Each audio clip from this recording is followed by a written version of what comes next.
Laissez-moi partager 3 incidents. Premier incident. Un frère a fait un rêve. Pendant qu'il dormait, il fut transporté en esprit dans les cieux intermédiaires. Et il vit le plus grand entrepôt qu'il ait jamais vu. Un entrepôt qui n'existe nulle part sur cette terre. Cet entrepôt faisait plus de 100 miles sur 100 miles. Lorsqu'il entra, il vit absolument tout ce que l'on peut imaginer sur la terre.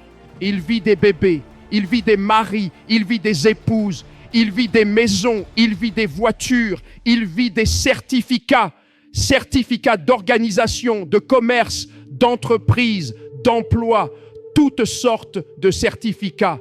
Et tout cela s'étendait sur des kilomètres et des kilomètres. Mais tout ce qu'il voyait était en train de pourrir, de la poussière, de la rouille, de la dégradation. Ces choses avaient été gardées là pendant des années. Alors il demanda à l'ange, « Seigneur, qu'est-ce que je suis en train de voir ?» Et le Seigneur lui répondit, c'était dans un rêve. « Tout ce que tu vois ici sont les prières de mes enfants.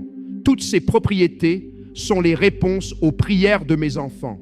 Il n'y a rien pour quoi ils prient que moi, Dieu, je n'ai déjà accordé. Je suis un Dieu fidèle. Je réponds à tout ce qu'ils demandent. Mais quand ils prient, 1 ou 2 choses se produisent. Premièrement, ils ne sont pas constants dans la prière. Ils prient quelques jours et disent « J'ai fini avec cette prière ».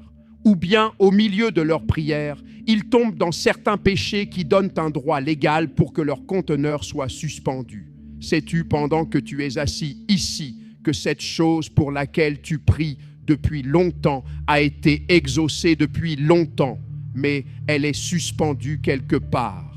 Père, je joins ma foi à celle de tes fils et de tes filles.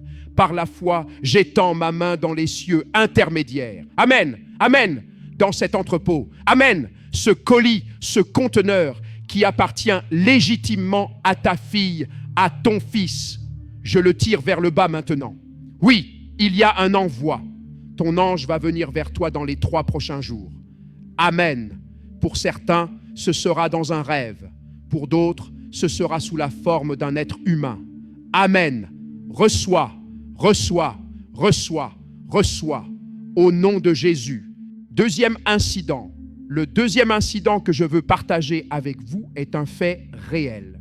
Il concerne un frère appelé le frère Peter. Il croyait Dieu pour recevoir une voiture.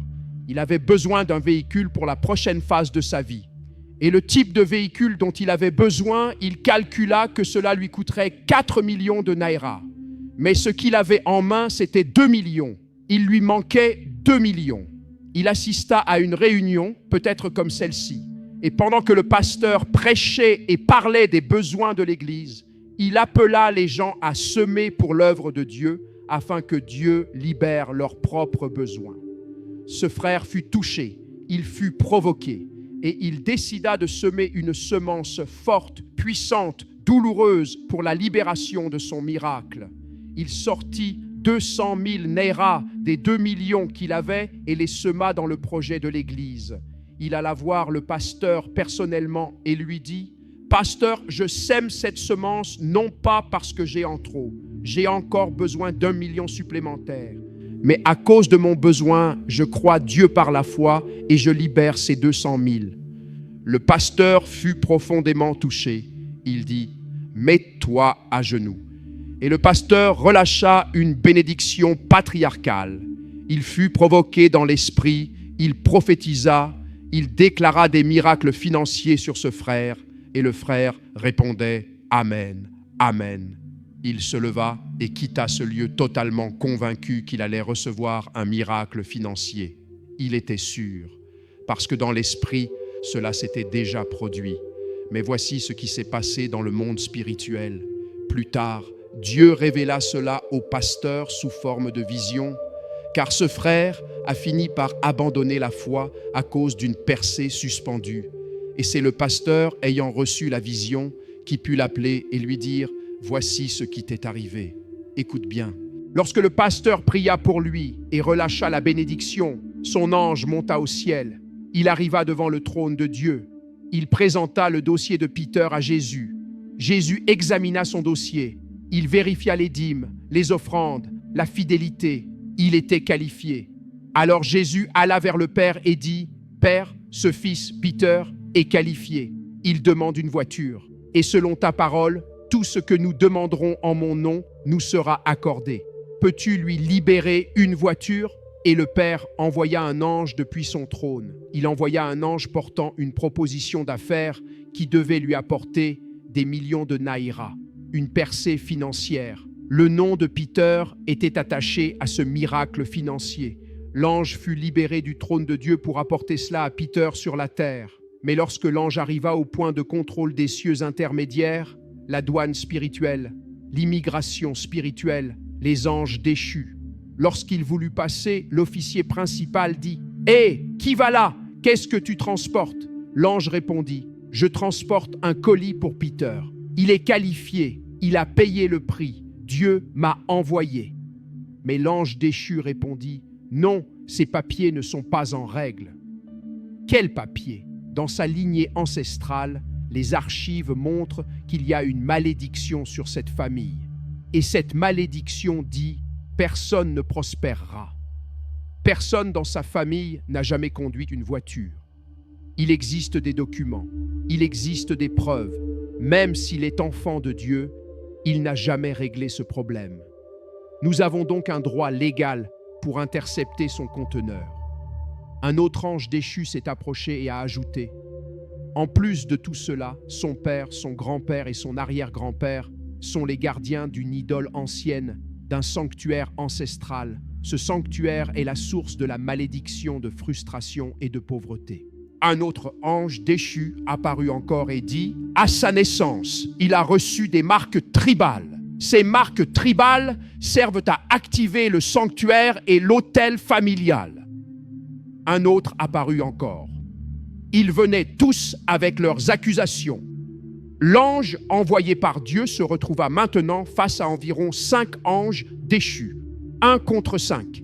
Il tenta de forcer le passage, de se battre, mais il fut maîtrisé, arrêté, et le conteneur fut saisi et placé en prison. Pendant ce temps, Peter, ici sur la terre, croyait Dieu. Il disait, dans quelques jours, mon pasteur a prophétisé, dans quelques semaines, mon miracle va arriver. Sans savoir que, dans le monde spirituel, son miracle avait déjà été suspendu. Alors, dans les cieux intermédiaires, ils tinrent leur propre réunion. Ils dirent, pour ce frère, nous devons nous assurer qu'il soit frustré totalement, qu'il soit épuisé, qu'il soit brisé. Alors ils provoquèrent les sorciers sur la terre, les sorciers de sa famille et les sorciers de la famille de sa femme, ce que l'on appelle les sorciers résidents des 2 côtés de la famille. Ils organisèrent une réunion spéciale pour attaquer les finances de Peter. Ils dirent, il lui reste encore 1,8 million, nous devons disperser cet argent, nous devons le détruire. Ils tinrent une réunion et décidèrent de provoquer un accident à la personne qu'il aimait le plus. Qui est cette personne? Sa mère. Et sa mère était en voyage vers le village quand un accident terrible se produisit. Le chauffeur mourut, d'autres furent blessés, mais sa mère, sa moelle épinière fut tordue. Elle fut transportée d'urgence à l'hôpital. Un problème grave, très grave. La nouvelle arriva jusqu'à Peter.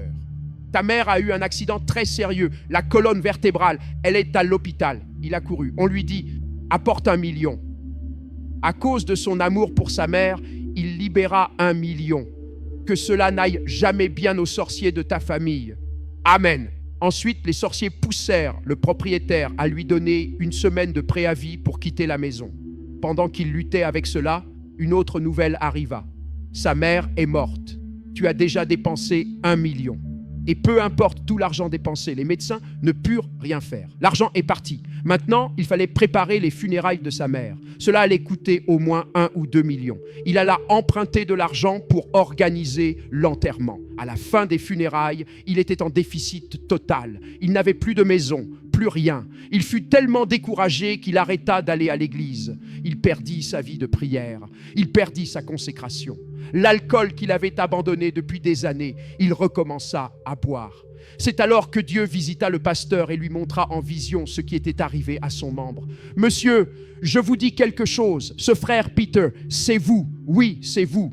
Je vous dis pourquoi vous avez l'impression que Dieu n'est pas bon, pourquoi vous avez l'impression que Dieu n'est pas fidèle. Je vous dis pourquoi vous avez prié et que rien ne semble se passer. Ce n'est pas Dieu. Oh non, Dieu a déjà libéré votre miracle. Dieu a déjà libéré votre colis. Mais quelque chose se passe dans les cieux intermédiaires. Et aujourd'hui, nous allons récupérer. Oui, nous allons entrer dans les cieux intermédiaires. Amen. Par la foi. Par la foi. Nous allons demander à Dieu de libérer un contingent plus élevé, des anges plus puissants. Amen. Pour cette affaire, Gabriel ne suffit pas. Il te faut, Michel, oui monsieur, des anges de rang supérieur, des anges violents, radicaux, qui vont arracher cette chose là où elle a été enfermée. Amen. Monsieur, c'est aujourd'hui. Aujourd'hui, le mois d'avril ne passera pas sans témoignage. Amen. Lève-toi sur tes pieds, frappe des mains, prie, prie, prie. Dieu, Dieu, Dieu, Dieu, Saint-Esprit, Saint-Esprit, Saint-Esprit, au nom de Jésus, nous avons prié. Amen. Quelque chose se passe. Oui, dans les cieux intermédiaires, quelque chose se passe. Il y a une guerre. Il y a une guerre sérieuse, un affrontement violent, une bataille féroce dans les royaumes de l'esprit. Ciel, donne-moi un Samuel 30, verset 8. David consulta l'Éternel et dit, dois-je poursuivre cette troupe? Dois-je les rattraper? Que s'était-il passé avec David? Tous ses biens avaient été saisis. Toutes ses propriétés avaient été capturées. Ils avaient envahi et pris ce qui lui appartenait. Ils avaient capturé sa femme. Ils avaient capturé ses enfants. C'est ainsi que certains d'entre vous devraient déjà avoir leur épouse à la maison, mais les Amalécites les ont capturés. Certains d'entre vous devraient déjà avoir des enfants, mais les Amalécites les ont capturés. Votre prospérité, les Amalécites l'ont capturée. Et David dit, dois-je poursuivre? Dois-je les rattraper? Et Dieu répondit, poursuis, tu les rattraperas certainement. Amen. Et tu récupéreras tout. Amen. Je prophétise sur toi aujourd'hui. Tu poursuivras, tu rattraperas, tu récupéreras tout. Tout, tout, tout, tout. La Bible dit que pendant que David les poursuivait, ils ne savaient même pas où ils étaient. Mais sur le chemin, ils rencontrèrent un jeune garçon égyptien, un esclave d'un Amalécite. Ils lui demandèrent, « Connais-tu l'endroit où se trouvent ceux qui ont pris nos biens ?» Le garçon répondit, « Je sais, je peux vous y conduire. » Et ce jeune garçon conduisit David et ses 400 soldats fatigués. Frère, tu peux être fatigué, tu peux être faible, mais si tu mènes ce combat aujourd'hui, tu récupéreras tout. Amen. Ce garçon les conduisit à l'endroit exact. Et moi, je suis ce garçon maintenant. Je te conduis. Amen. Je te conduis à l'emplacement où tes biens ont été retenus. Oui, monsieur, je te dis la vérité. Il existe des coffres, il existe des banques dans les cieux intermédiaires, des entrepôts qui retiennent tes biens depuis trop longtemps. Mais maintenant, pendant que tu frappes des mains, poursuis, rattrape, récupère tout au nom de Jésus. Amen. Crie cet amen 3 fois comme le tonnerre. Je vous ai dit que je partageais 3 incidents, 3 visions, 3 rêves. Voici le 3e rêve. Un homme allemand se vit en songe, emmené par un ange dans les cieux intermédiaires. Et là, dans les cieux intermédiaires, il vit des anges déchus qui gardaient des maisons de trésors, des entrepôts remplis, surchargés de richesses et de trésors. Et il y avait aussi des anges extrêmement puissants, des êtres angéliques, redoutables, postés comme gardiens de ces maisons de trésors. Par la puissance de la croix du Père, je ne connais pas le nom de l'ange déchu qui bloque ce qui appartient à toi, à ta famille et à ta lignée. Mais je suis venu t'annoncer une chose, il existe un ange plus fort. Je suis venu t'annoncer qu'il existe une puissance qui dépasse toute puissance. Et une puissance supérieure va entrer maintenant dans la maison des trésors de ta famille. Ce qui t'appartient sort maintenant. Maintenant. Maintenant. Oui, je le récupère.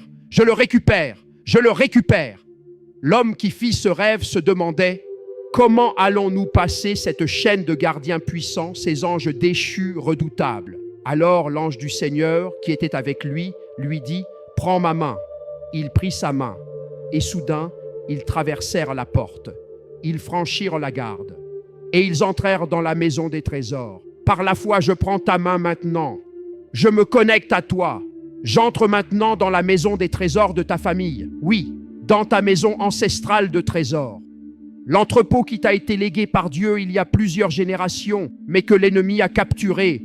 Nous y entrons maintenant. Oui. Quand cet homme entra dans la maison des trésors avec l'ange, il vit des coffres. Des coffres remplis d'or, d'argent, de diamants, de richesses économiques, de trésors de toutes sortes. Mais il y avait un coffre en particulier, un coffre immense, puissant, chargé de richesses. Et dans l'esprit, il fut attiré vers ce coffre précis. Il demanda à l'ange du Seigneur, « Puis-je l'avoir » Et l'ange répondit, « Oui, il t'appartient. Ce coffre est ton héritage familial ancestral. C'est ce que le Père a donné à ta famille. Mais cela a été volé il y a plusieurs générations et gardé ici. Mais maintenant, cela t'appartient. Pourquoi ? Premièrement, tu as été racheté par le sang. Deuxièmement, tu as combattu pour la rédemption de ta lignée. Troisièmement, tu as réglé les comptes des servitudes ancestrales. Alors va et prends-le. » Il se demanda, « Comment vais-je porter un coffre aussi immense, plus grand que mon propre corps ?»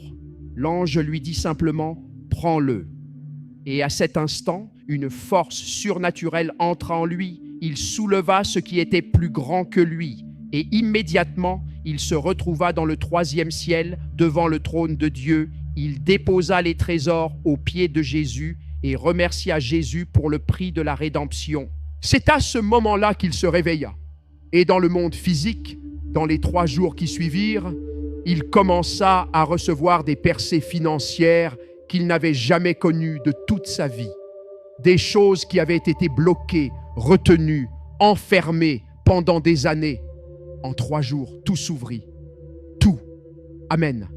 Ta part à toi aussi dans 3 jours. Amen. Maintenant, si tu peux recevoir Colossiens chapitre 1, verset 20. La Bible dit que toutes choses ont été réconciliées avec Dieu par le sang. Par le sang, toutes choses, toutes choses. Je suis venu t'annoncer ceci. Les comptes dans les cieux, les bases légales qu'ils utilisent contre toi vont être réconciliés maintenant. Amen. Ayant fait la paix par le sang de sa croix, il a réconcilié toutes choses avec lui-même, tant celles qui sont sur la terre que celles qui sont dans les cieux. As-tu entendu cela?